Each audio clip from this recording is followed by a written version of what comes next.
E aqui a gente tem a questão da teologia da libertação. Eu gostaria de fazer até uma pergunta de em que sentido a teologia da libertação hoje continua como uma ameaça para a igreja e sobre a atualidade desse artigo.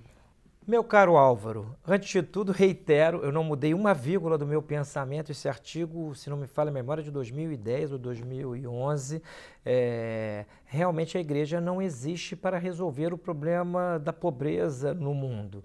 E o pauperismo foi uma heresia condenada pelo Papa João XXII, que foi o Papa que canonizou Santo Tomás, inclusive.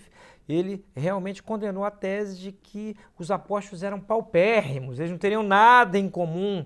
E nós vemos nesse artigo, eu procuro mostrar que o que há com a teologia da libertação é um renascimento dessa ideia pauperística, só que com pinceladas de um marxismo que não havia lá no período medieval, o que dá à teologia da libertação um caráter muito mais satânico, porque a revolução marxista não é uma revolução apenas contra a igreja, apenas contra Deus, é uma revolução contra a natureza do homem. O marxismo ele destrói o homem na sua essência, e assim como o nietzscheanismo, Nietzsche também é objeto de algumas porretadas bem dadas no livro. Então, a teologia da libertação, ela no Brasil particularmente, ela tem uma fonte brasileira, né? Genésio, né? Que é o Leonardo Boff, não é Genésio o nome dele? Se não for também, não tem problema nenhum. Se estiver errado, ele merece que eu erre o nome dele, né? Porque só é memorável o que é bom, né? Ele não é memorável. Ele é uma desgraça. Mas graças a Leonardo Boff, a este que ficou conhecido como Leonardo Boff, nós tivemos um florescimento dessa ideia marxista que confunde Cristo com Barrabás. O que a teologia marxista da libertação busca é um Cristo socialista que vem aqui presumivelmente resolver o problema da desigualdade. Ora, qual é um dos lemas da Revolução Francesa?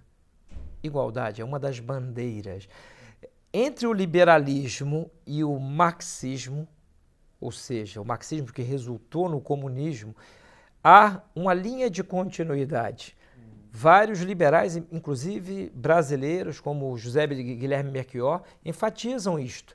Sem o liberalismo não haveria essa visão marxista. Então, isto aplicado à igreja é uma coisa verdadeiramente diabólica e que resultou na pastoral em uma visão de mundo terrível. Alguns documentos da CNBB ao longo da década de 70 já, mas depois pior ainda, eles são documentos anticatólicos na sua essência, E hoje, olhando para trás em perspectiva, nós podemos dizer isto com toda a tranquilidade. A Conferência Nacional dos Bispos do Brasil não é a Igreja Católica.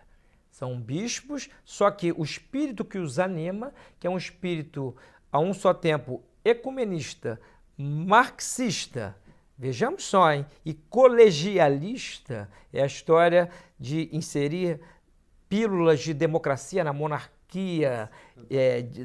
Cristo é rei.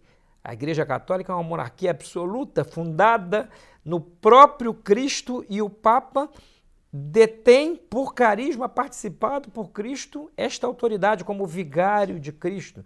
Então a igreja sempre teve uma estrutura monárquica.